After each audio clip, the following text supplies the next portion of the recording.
Hey,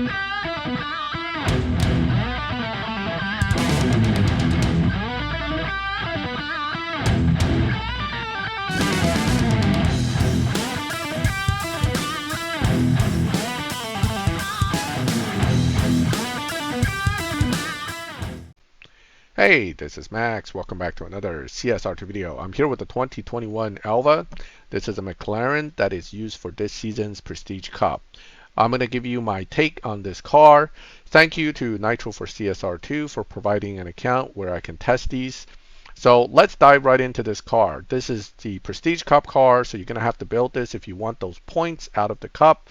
So how good is this car? Well, it's a 7.1 car, fully maxed, assuming you know how to shift it and drive it to get to 7.1, because it is a bit of a tough car to actually get dyno run times out of the actual runs. That being said, this car main tuning has to come from transmission. Anytime you change stage 6s or you have fusion changes, this is not one of those set it and forget it cars like some. It actually does require you to tweak the final drive. For example, at stage 5 only, you want to put it to about 3.31 to get 8.567. So that's going to be your baseline at full fusion stage 5 only. Let's talk about the stage 6 effects on this car before we move on to discussion of its capabilities outside of the event itself. So from stage 6 standpoint, this is a tier 5 car, but it doesn't follow your standard pattern of the strongest to weakest stage 6s, although transmission is still the strongest, dropping the time from 8.56 to about an 8.15, so it's a pretty substantial drop. The second best here isn't actually body, which is your usual one. It's actually nitrous. Nitrous drops time from 8.5 to about 8.2s, so that is a decent drop, although a tenth less than transmission. And then these three, body, tire, and engine, actually comes very close to each other, with tires slightly edging out the other two, and then with body almost matching engine depending on the tweaking of the tune. But hopefully, in my experience at least, if you tweak it just right, it edges out engine by like a hair. So these two are almost equivalent. So tire, body, and engine basically comes out to be the same. Now, then the next one is turbo. And turbo and intake, as usual, are the two worst ones, each coming in at less than a tenth drop from that 8.5 initial time. So if you get transmission, you're going to be doing well. Then you really want nitrous, and then body, tire, or engine. Any of these combinations should put you on a pretty good performance level. Now, if Natural Motion wants to make the Prestige Cup hard, they'll put it at like 7.6, 7.5 final time.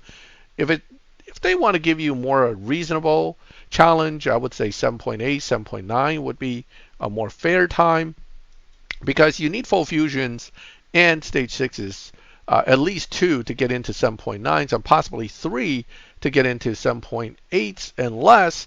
So, you know, if you get turbo intake and one of the other ones that are not strong, you're still barely touching 7.9. So I'm thinking 7.8, 7.7 wouldn't be out of the question for the final time. Now, fully maxed, the car set to 2.56 gives you like a 7.152 dyno. It is supposed to be able to run faster than that if you launch it and shift it right. I personally can't launch or shift this car right, so I'm running like 7.2s with it. I'm not even going to show you how badly it looks when I run it, but I'm telling you, I just can't hit dyno with this car easily. So that then brings you to the next issue. Is this thing any good for live racing? Well, unfortunately, in most cases where a good live racer is concerned, if you lower parts to say stage 2, stage 3, right? We're going to do stage 2 here for these, and then leave the stronger tunable parts to like stage 6, you usually should have a much lower performance point but a very high evo. The reverse is true with this car. You have very high performance point and very low evo.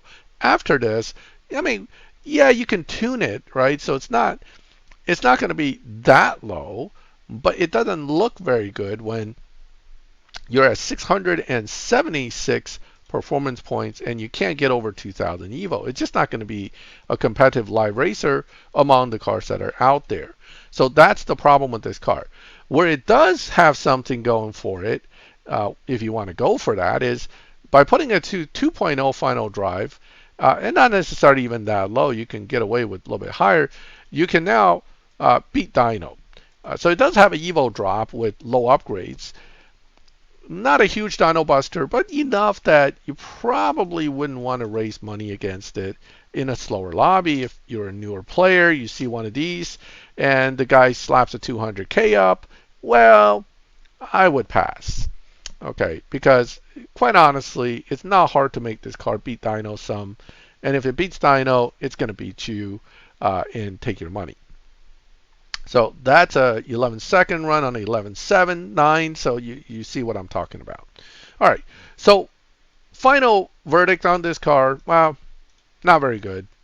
Certainly not useful. Even last season's Audi has at least a live racing tune that is viable.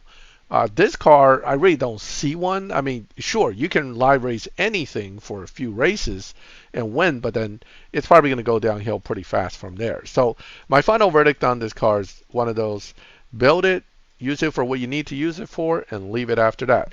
Of course, it'll be available to you for use as a showdown car for at least one showdown. It's probably going to be squeezed into some event as a possible first lock-in or something.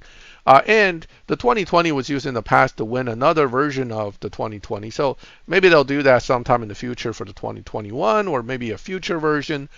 The point is that this car is more a dust collector than it is a useful car. And that's my final verdict on this car. Feel free to disagree with me. If you have found this car to be much better in life than I'm giving it credit for, feel free to let me know. I will go back and do some more testing. But as of right now, I'm not seeing a lot of potential in the long run for this particular prestige car.